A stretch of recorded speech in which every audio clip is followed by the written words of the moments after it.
ada dalam Al-Quran lah spoiler atau cuplikan tujuan-tujuan dijadikan manusia ini untuk dia di dalam cerita menjadi khalifah dan akan menundukkan langit dan bumi dan di antaranya, dan mengembalikan setan kembali menyembah Allah atau tunduk kepada Allah di akhir nanti ya. Jadi tujuan-tujuan cerita itu pun sudah dituliskan. Bisa nggak ditangkap Bang Hen?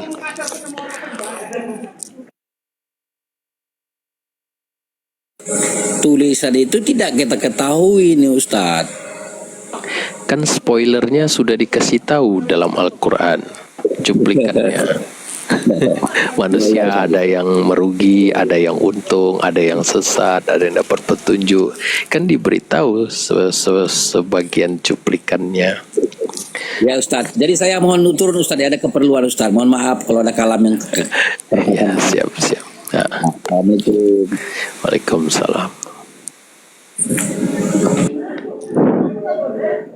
Ya, halo Bang Aji, ada yang mau diketahui atau ada yang mau didiskusikan? Boleh.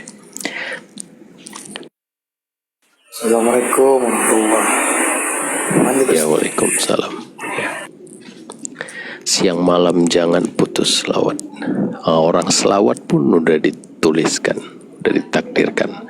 Sampai waktunya dia selawat deh. Ada juga yang menganggap wah tak perlu selawat deh. Ada juga yang menganggap nggak perlu, itu beragama, itu seperti ateis ya, agnostik, prethinker ya. Itu semua udah dituliskan. Dan takdir ini nggak bisa dibuat-buat. Oh, kalau semua udah dituliskan, aku bebas lah, mau buat apa aja. Cobalah mencuri. Mencuri ada syaratnya, kamu mesti pemberani. Kalau penakut mana bisa mencuri. Kan kamu jadi pencuri kan adalah hasil dari takdir-takdir sejak kita dilahirkan. Terbentuk oleh lingkungan, oleh mental ya, dari apa yang kita lihat, apa yang kita dengar, apa yang kita yakini ya. Nggak bisa tiba-tiba kalau semua udah dituliskan bebas sajalah, aku mau lompat dari atas menara. Nggak bisa. Untuk kita lompat mesti ada syaratnya. Kamu mesti putus asa. Putus asa yang mendalam. Kalau putus asa main-main nggak bisa lompat. Putus asa yang mendalam. Untuk putus asa yang mendalam mesti ada orang yang buat kita putus asa. Mesti dilahirkan dia, ibu bapaknya mesti hidup, mesti jatuh cinta, kakek neneknya juga mesti dilahirkan. Banyak susunannya sehingga sampai kepada takdir yang seseorang itu akan menghabisi dirinya. Jadi takdir itu bukan bisa seenaknya kita buat-buat. Dia sudah ada matriks atau sudah ada ya di kehidupan ini, susunannya, kaitan-kaitannya. Jadi nggak bisa secara mengatakan kalau semua takdir udahlah aku buat jahat aja. Jahat banyak syaratnya, dan jahat itu kalau kamu pikir enak makanya kamu buat. Ada orang menganggap perbuatan jahat nggak enak. Dia menganggap perbuatan jahat itu merusak jiwa dia. Memang secara penelitian pun jiwa itu bisa rusak karena berbuat jahat. Termasuk bila dia buat jahat dari bentuk kelalaian dia atau perbuatan dari jahat itu membawa dia kepada konsekuensi-konsekuensi yang negatif ya dalam kehidupan dia, sehingga dia nggak mau buat jahat. Ada orang yang suka buat jahat karena dia anggap buat jahat itu oke, biasa saja, nggak apa-apa. Dia nggak diberi pengertian tentang konsekuensi dari perbuatan tadi ya. Jadi takdir ini nggak bisa kita buat-buat secara sembarangan ya. Jadi takdir hari ini adalah hasil dari takdir sejak kita dilahirkan, dan takdir hari ini adalah tanda-tanda takdir di hari selanjutnya. Kalau kamu ditakdirkan hari ini jujur, maka boleh jadi di hari depan kamu termasuk orang-orang yang dipercayai orang lain. Karena kamu jujur di hari ini adalah tanda-tanda boleh jadi takdir selanjutnya kamu dipercaya. Begitu, jadi nggak bisa dibuat-buat takdir.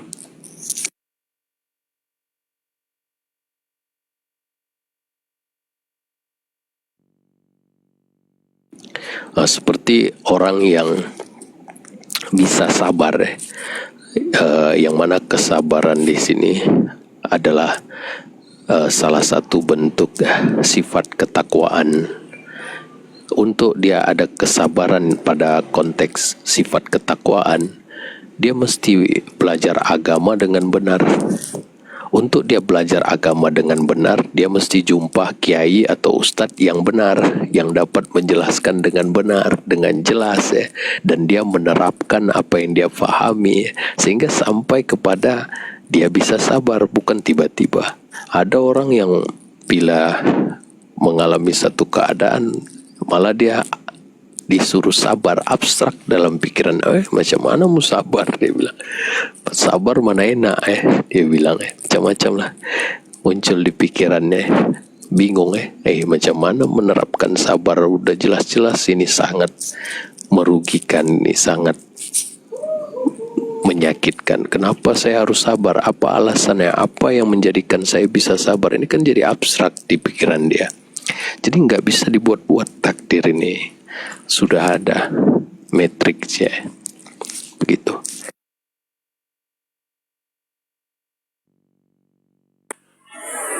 Ya betul Ustaz. Jadi apapun dari awal yang Allah konsepkan sampai akhir cerita itu takdir yang sudah berjalan.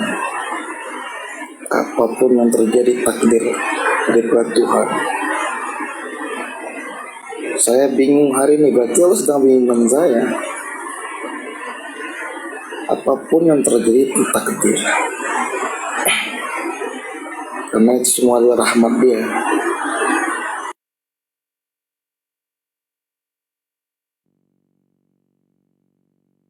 Ada yang mau disampaikan lagi, Bang ZM atau Bang Bowo atau Bang Syarif?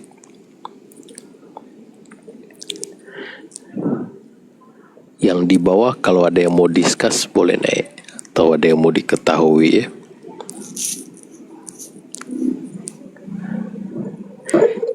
Ustaz masih berapa lama lagi? Biasanya kan suka mau on the way nih kalau jam segini. Udah inilah, saya bukanya lambat. Tadi bukanya jam dekat jam 11 tadi, 10:30 tadi. Ya, bolehlah saya bertanya kalau masih lama ya? Ya bisa. Oke. Jadi pertama yang saya mau garis bawahi dulu adalah bahwa takdir itu misteri. Ya, jadi tadi kan Ustaz ada juga bilang, kalau takdir saya jadi begini, buat apa saya ini, saya itu gitu kan. Justru kan kalau menurut saya ini takdir itu tidak diketahui finalisasinya akan jadi apa. Karena kalau sudah diketahui maka memang akan orang menjadi bilang begitu, ngapain saya begini begitu. Tapi kan nggak bisa. Hari esok kita mana bisa tahu apa kita masih hidup, atau besok kita patah kaki, atau besok kita jadi lebih paham dari malam ini, kan kita nggak tahu. Jadi hal itu menurut saya penting ya digarisbawahi, bahwa takdir itu misteri, sesuatu yang belum kita ketahui. Kita hanya bisa menyongsong itu dengan usaha sebaik-baik mungkin gitu ya. Nah, yang ingin saya tanyakan begini Ustadz, coba kasih saya pencerahan ya, korelasinya supaya lebih bisa saya pahami bahwa apabila takdir itu finalisasinya negatif ya, coba dihubungkan penjelasannya dengan semua yang dijadikan Allah itu pasti baik bagi hambanya gitu ya. Ya. Bila mana takdir itu berakhir negatif, misalnya seorang su'ul lah ya, seorang akhirnya menjadi su'ul ya, matinya. Nah, korelasinya dengan ayat bahwa setiap yang diciptakan Allah itu baik bagi hambanya misalnya. Nah, itu gimana korelasinya Ustadz? Ya, pemaknaan maha baik itu berhubungan dengan kesempurnaan dari kebijaksanaannya. Jadi bukan maha baik itu Allah mesti buat semuanya baik ya. Tapi maha baik itu hubungannya kepada kesempurnaan dari kebijaksanaan dia. Apa yang dia buat ini, dia punya tujuan yang benar, alasan yang benar, yang kita nggak bisa memahami secara utuh, melainkan dia yang lebih tahu ya cerita ini secara utuh. Karena dari awal sampai akhir itu kan dia yang melihatnya. Macam satu penulis film Wan Lee ya, atau Han Lee ya, dari episode 1 sampai episode terakhir kan dia yang mengetahui cerita itu secara utuh. Maka penulisnya tentu yang lebih mengerti tujuan penciptaan ini, alasan-alasan kenapa dia buat begini, buat begitu. Tapi kita juga mengetahui sebagian yang Allah berfirman, kamu mengerti sebatas yang dia mau untuk kamu mengerti ya. Kita akan mengerti sebatas yang Allah mau untuk kita mengerti. Makanya dalam hidup ini kadangkali kita melihat makna-makna kehidupan ini itu hanya sebagian, sehingga kita bersyukur ya. Seperti takdir kita hari ini adalah hasil dari takdir sejak kita dilahirkan. Kita lihat balik ke sejarah hidup kita, sehingga kita dapati, wah, alhamdulillah, terima kasih saya bisa sampai ke hari ini. Bila kita mau merenunglah atau mengamati historis ya, sejarah hidup kita, sehingga kita dapati makna-makna kehidupan ini ya, itu hanya sebagian tujuan atau alasan dibuatnya alur cerita kita seperti itu ya. Tapi yang mengetahui secara keseluruhan atau secara utuh siapa? Ya tentu penulisnya. Jadi bukan berarti ketika kita mengatakan dia maha baik, atau kita mengatakan penulis ini adalah penulis yang baik, maka tidak mengharuskan dia atau meniscayakan dia membuat film itu semuanya orang baik. Tapi membuat film itu dengan konsep cerita yang terbaik ya, karena dia bijaksana ya. Dia ada buat salah, ada buat benar, ada buat kerusakan ya dalam film itu ya. Itu menunjukkan dia adalah penulis yang sangat baik, karena di sebalik cerita itu mempunyai tujuan dan alasan yang sangat benar gitu, yang tidak ada ruginya gitu dibuatnya film itu. Begitu juga di dalam Islam kita dapati Rasulullah mengatakan kehidupan dunia ini adalah pengaktualisasi dari satu rahmat dia, sehingga kita dari satu rahmat tadi terrealisasi ke kehidupan ini, sehingga kita ada merasakan kesakitan, penat, macam-macam di dunia ini, yang kita nggak sempurna mengalami kebahagiaan itu ya. Tapi Rasulullah katakan ada 99 rahmat dia lagi di belakang hari, yang semuanya nggak ada mengalami lagi kesusahan, sentiasa mengalami kebahagiaan yang sesungguhnya, yang mana dikatakan hidup ini adalah satu drama, permainan, dan kampung akhirat itulah kehidupan kamu yang sebenar-benarnya apabila kamu mengetahui. Begitu. Jadi untuk kita tahu makna secara utuh ya, atau alasan tujuan kehidupan ini secara utuh, nggak bisa. Dia yang maha mengetahuinya, karena dia yang melihat kehidupan ini dari pak 1 sampai pak akhir, sentiasa dia melihatnya dan dia yang membuatnya. Sedangkan kita hanya sebagian makna-makna tujuan di dalam hidup ini yang kita boleh rasakan dan boleh kita melihatnya. Begitu. Berarti di situ kita memang betul-betul sudah dibatasi gitu ya? Ya, itu konsekuensi logis karena kita terbatas. Oke. Berarti sama aja, misalnya setara dengan laisa kamitslihi syai'un ya, kita tidak akan pernah bisa membayangkan bahwa wujud Allah itu seperti apa. Itu memang sudah dibatasi begitu ya. Begitu juga tadi yang apabila takdir berfinalisasi negatif, kemudian kontradiktif dengan setiap yang diberikan Allah kepada hambanya itu adalah yang terbaik buat hambanya. Jadi korelasi di situ menyelam lebih dalam untuk memaknai apa sebenarnya apa hakikat dan apa namanya esensi dari peristiwa itu. Kita secara mutlak tidak bisa sampai ke situ gitu ya, Ustaz. Ya, kalau mau tahu secara utuh kan tentu nggak bisa.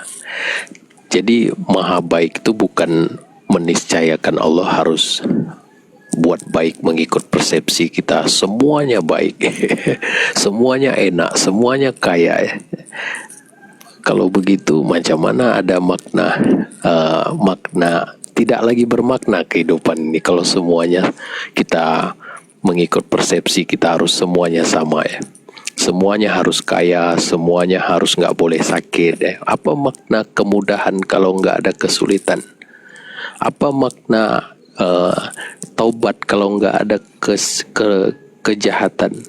Insaf itu apa maknanya? Tidak bermakna, tidak ada nilainya. Langsung cerita ini rusak. Maka memang kita nggak cocok jadi penulis ya. Nggak cocok jadi penulis. Jadi kita menganggap kalau penulis film itu baik, wah semua film harus baik dari awal sampai akhir ya, semuanya baik. Maka nggak ada yang nonton kalau kita buat film begitu ya. Jadi ini buatan sutradara yang maha ya.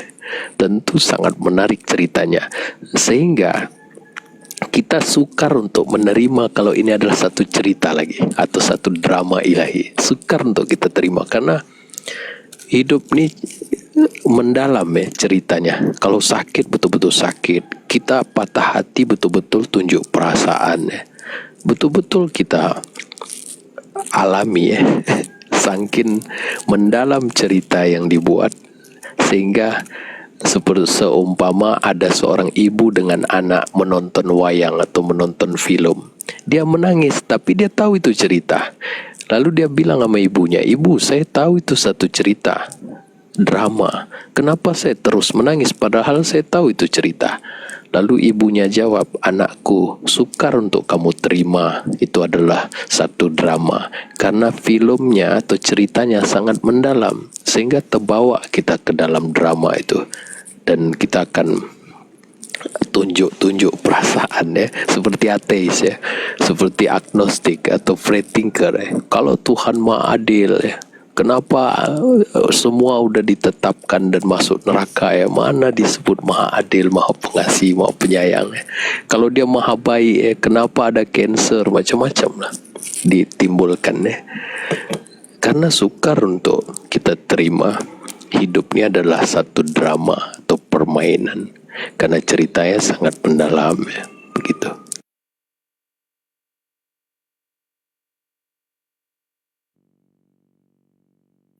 Oke Ustaz, mungkin yang lain mau bertanya, saya mendengar dulu.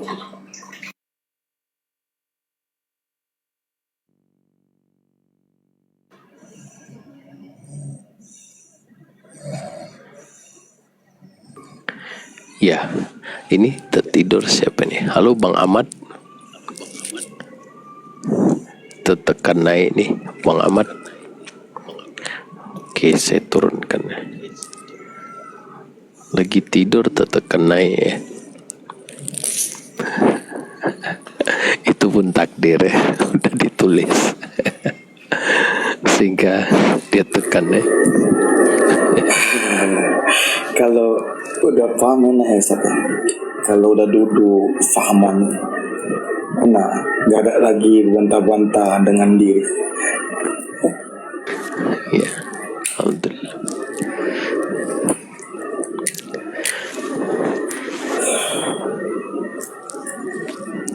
Dan bisa nggak Allah buat semuanya bahagia, gak ada yang susah? Bisa. Tapi pak akhir, bukan pak hari ini ya. Kan ceritanya kita nggak lihat sampai habis, tapi dia hidup di pak 2026 ya. di session 7 ya, atau session 6 lah, 2026.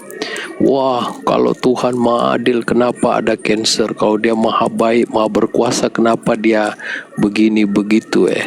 Wah, dia tengok satu pak aja ya, langsung dia simpulkan itu. Kalau dia nonton film, dia nengok satu pak lalu dia komentari penulisnya, orang pun tertawa ya. Kamu belum nengok AB sudah cakap begitu.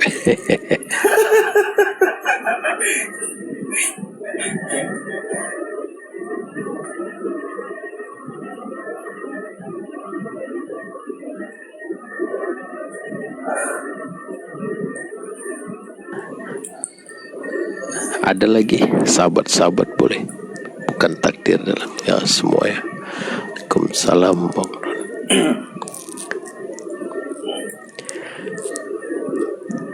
Negatif pasangan ya. Ustaz, ini bisa nggak kita boleh di luar takdir ya? Kalau masih ada hubungannya boleh. Ini apa namanya, historical sejarah ma'rifat lah ya. Itu kan dikatakan bahwa di awal-awal Rasulullah mengajarkan ma'rifat dulu gitu. Apalagi beliau kan menerima perintah sholat itu ketika umur 40 tahun ya. Artinya sebelum menerima perintah sholat, yang diajarkan itu ma'rifat ya, gitu ya. Itu kita sepakat dulu di situ ya Ustaz. Ya, betul ya. sepakat ya. Oke.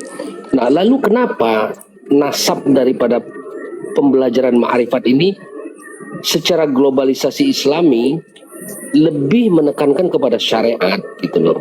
Padahal kan jelas Rasulullah mengajarkan ma'rifat dulu. Artinya kenapa nasab ini terputus? Apakah historinya adalah sebagian dari campur tangannya kezoliman orang yang hidup yang akan memutus tali ma'rifat dari zaman Rasul kemudian ke zaman sahabat dan seterusnya. Misal untuk Indonesia saja ya, untuk lokal Indonesia saya mungkin bisa berterminologi bahwa ini jangan-jangan ulah sunuk kugronya gitu ya, karena ketakutan orang yang bermakrifat ini akan tidak dapat menjadikan Belanda menjadi lebih masuk, lebih menjajah gitu ya, sehingga diciptakanlah di Aceh misalnya dibangun lagi satu tandingan masjid, kemudian diadu domba, termasuk juga pelajaran-pelajaran ma'rifat gitu ya, yang saya pernah dengar juga bahwa buku-buku tasawuf zaman dulu dibakar gitu ya. Mereka lebih memegang syariat. Nah, tapi itu secara Indonesia saya mungkin bisa paham ya. Tapi kalau lebih ke atas lagi, lebih tua lagi, sejak zaman Rasul, kenapa ilmu ma'rifat ini tidak santer diajarkan ya? Orang ya, kita mungkin tahulah ada Syekh Abdul Qadir Jailani, tapi kan tokoh-tokoh ini tidak lebih banyak daripada tokoh-tokoh syariat yang memang secara global itulah kayaknya sepertinya menjadi sandaran utama Islam. Padahal kan harusnya mengenal dulu. Kira-kira bagaimana itu penjelasannya Ustaz? Ya, itu salah satu faktornya juga tadi ya, ikut sejarah di Indonesia tadi. Ini udah menjadi sunatullah selalunya ya, namanya dari zaman Rasulullah sampai sekarang tentu akan berubah ya pemaknaannya. Agama itu akan, dan Rasulullah pun pernah menyampaikan agama itu datang secara asing, maka dia pun seiring berjalan waktu dia pun terasa asing, dan akhirnya juga pulang secara asing ya. Jadi asing ya. Jadi kita pun bila ini menjadi tantangan umat lah, menjadi tantangan umat untuk bijak dalam membuat keputusan apa yang dia yakini ya, sampai dia melihat kebenaran itu secara jelas. Karena itu menjadi sunatullah, nggak bisa kita nafikan ya. Selalunya ya kalau zaman itu dari zaman Rasulullah ke zaman sekarang udah 1400 sekian. kan sangat lama, tentu akan terjadinya distorsi. Faktornya sebab ada kepentingan, atau ketidak ada pengetahuan lalu menyampaikan, ataupun ada politik ya, atau ada banyaklah faktornya ya yang menyebabkan sehingga agama ini pemaknaannya sudah lari dari pemaknaan secara asal ya, kalau mengikut sejarah, yaitu mengenalkan Allah ya pada awal-awal. Setelah dari situlah munculnya asal keimanan ya. Keimanan, keyakinan, pengalaman ihsan ya, berasal dari ma'rifatullah. Ini menjadi asing ya bila orang sebut ma'rifatullah. Malah saya jumpa banyak kiai ya termasuk Habib-Habib, termasuk Ustadz-Ustadz, tengku-tengku di pesantren lagi. Bila kita sebut ma'rifatullah, langsung dia bilang jangan. Ini tinggi, kami yang rendah-rendah aja, dia bilang. Tengok macam mana ya. Iya, Jadi seperti ada hierarki politiknya, Ustaz. ya jangankan orang biasa, maksudnya ini kiai sekelas kiai sendiri mengistilahkan ma'rifatullah itu sebagai sesuatu yang sakral, yang sangat ngeri ya. Jangan dulu, syariat dulu. Padahal banyak kitab-kitab ulama mutaakhirin dan termasuk khalaf maupun salaf yang terdahulu maupun yang sekarang itu menekankan ma'rifatullah wajib untuk diketahui pertama-tama, karena dari situlah asal keimanan, kekokohan iman, keyakinan, pengalaman ihsan yang membawa seorang pada pertukaran dari sisi akhlak. Tapi diketepikan ma'rifatullah itu. Palan Rasulullah mengatakan ma'rifatullah itu pondasi agama ya. Untuk memulai agama, strukturnya itu dari pondasinya. Nah itu sebenarnya yang saya pertanyakan itu. Jadi pengkultusan sampai kata adanya syariat dulu, kemudian tarekat, kemudian hakikat, baru ke makrifat. Itu pengkultusan yang halayak ulama lah ya. Ada juga kalau diberlaku di masyarakat umum kan jangan belajar tasawuf dulu, nanti ketinggian gila gitu ya. Jadi ada macam-macam pengkultusan. Kenapa ini terjadi? Ini yang saya pertanyakan, bahwa apa ini sebenarnya yang sedang terjadi? Apa sebab musabab ini dibuat sehingga kita akhirnya terbalik gitu, menjadikan makrifat di akhir gitu ya. Makanya yang belajar makrifat itu kan biasanya umur yang sudah 50 tahun ke atas gitu ya. Ya udah ada umurnya. Tapi sejak dunia modernisasi, ada YouTube, ada TikTok ya, handphone pun sudah canggih, bisa live gitu ya. Sekarang justru saya melihat fenomena bahwa anak-anak muda sekarang sudah banyak belajar tasawuf gitu ya. Karena globalisasi informasi yang tidak bisa dibendung gitu ya. Saya melihat apakah ini akan tahun 2000 lah khususnya, itu akan menjadi kilas balik bahwa sebenarnya ma'rifat duluan yang harusnya dilakukan gitu ya. Jadi akan melawan kontradiktif dengan pemahaman lama. Tapi terus terang sampai sekarang saya itu masih mencari jawaban pemahaman lama ini, kenapa ada putus-putus nasab ini, kemudian ada kultus-kultus yang tidak boleh, ini dulu ketinggian, nanti gila. Itu yang kira-kira disusupin dengan pernyataan di tarikot tinggi malah mereka mesti mengalami macam-macam ke level atau keadaan maka saya baru paham kenapa Syekh Abdul Qadir Jailani Rasulullah mengatakan kalau kamu nggak mau tersesat balik pada Al-Quran dan Sunnah Dia Syekh Abdul Qadir mengatakan anakku terbanglah dengan dua sayap. Apa itu ayah? Al-Quran dan As-Sunnah agar kamu nggak tersesat. Karena menjadi sunatullah memang berubah ya. Kalau nggak mungkin Rasulullah juga mengatakan akan ada mujaddid yang membaharui agama tadi, yang mana agama menjadi asing, menjadi dikorupsi, terjadi distorsi, perubahan-perubahan makna, maka dihantarlah pembaharu untuk membaharukan original lagi, murni lagi. Dihantar, lalu dikorupsi lagi, berdatang baharu, itu menjadi sunatullah. Maka Al-Quran mengatakan la takhfu laisa laka bil ilm.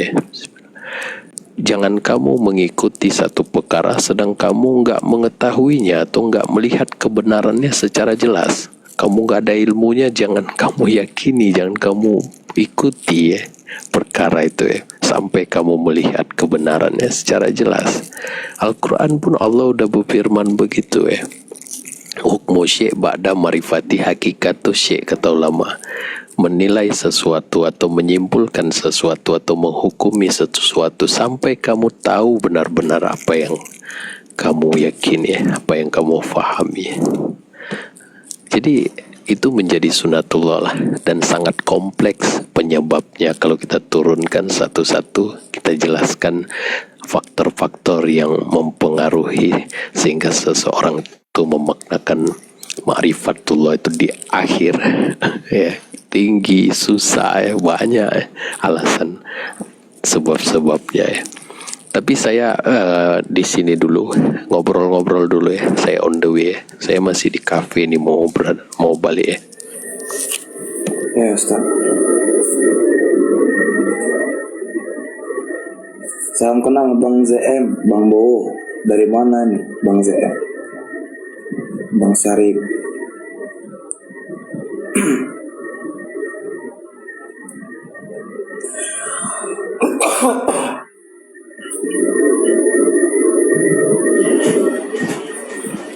Assalamualaikum warahmatullahi wabarakatuh, sahabat-sahabat semua.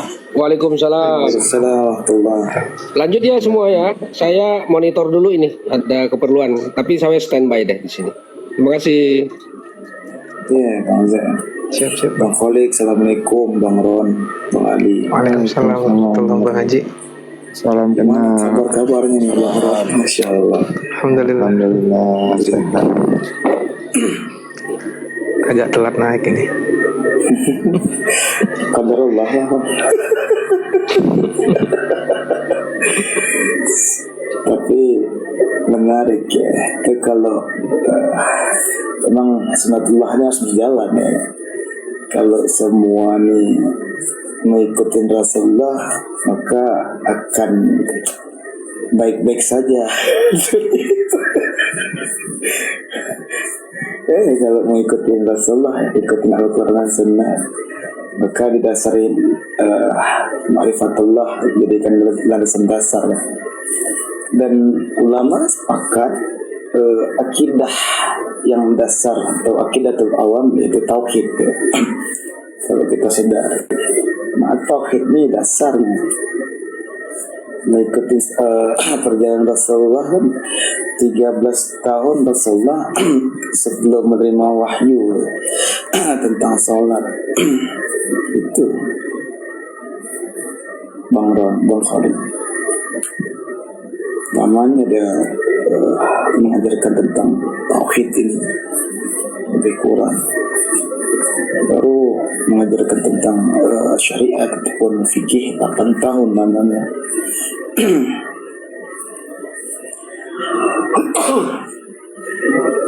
Betul sekali Bang Haji. Ayo Bang Ali. Tapi Bang Haji kan kadang-kadang walaupun contoh macam Ustaz tadi daurahkan masalah takdir itu ya, bagaimana konsep takdir itu, tapi kadang-kadang orang masih menganggap takdir itu boleh diubah ataupun boleh diubah oleh karena perbuatan manusianya itu. Bagaimana pendapat Bang Haji itu? Makanya saya katakan kalau semuanya Allah buat satu pemahaman, maka tadi dunia ini berakhir cepat Bang Ali. Gak ada lagi pertanyaan. Gak ada lagi pertanyaan. Itu dia. Bisa Allah jadikan satu umat, semuanya satu pemahaman. Cuman tadi nggak ya cepat selesainya kisah cerita itu.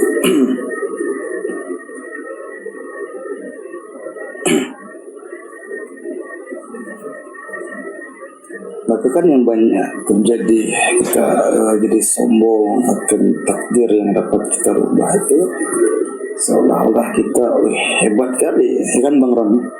Hebat kali kita bisa berbuat takdir. Masya apa diri kita ini? Itu dia. Nah, kalau konsep seseorang itu boleh merubah takdir, bermakna seseorang itu ada kuasa tak? Kan Bang Ali. daripada Abang Rio dulu Bang Ali. Abang Rio, assalamualaikum warahmatullahi. Waalaikumsalam bang. Rio cuma nyimak aja bang. Iya Bang, siap. Iya. Ustadznya lagi. Apa bang?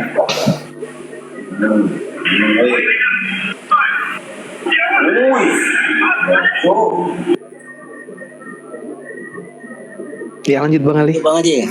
Lanjut Bang Haji.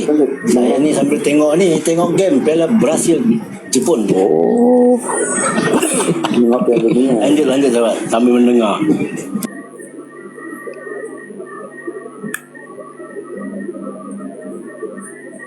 Ngomong-ngomong Bang Ron ini asal daerah mana Bang Ron?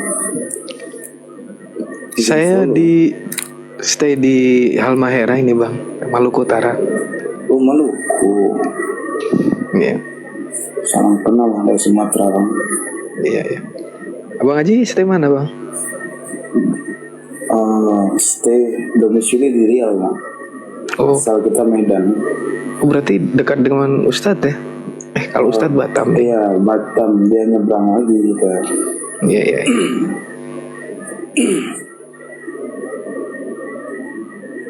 Iya, apa ya?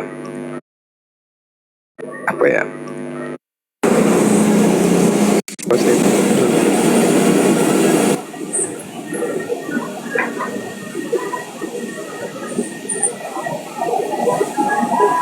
Kadang-kadang saya kan sahabat pikir semula kan, kita lahir di dunia ini bukan kehendak kita, kehendak Allah.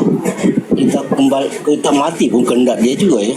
Jadi gimana kalau kita ada kehendak, kita boleh tahan kita punya kematian itu. Assalamualaikum sahabat-sahabat semua. Waalaikumsalam. Waalaikumsalam Bang Effendi. Apa kabar Indonesia? Apa kabar Malaysia? Baik. Alhamdulillah. Lanjut sahabat, lanjut. Musim apa di Malaysia ini Bang Effendi? Saya di Malaysia bang, di Kuala Lumpur. Sama kita Lagi musim apa ini? Musim durian. Wih, Tapi nggak suka. Nggak usah pakai nasi ya.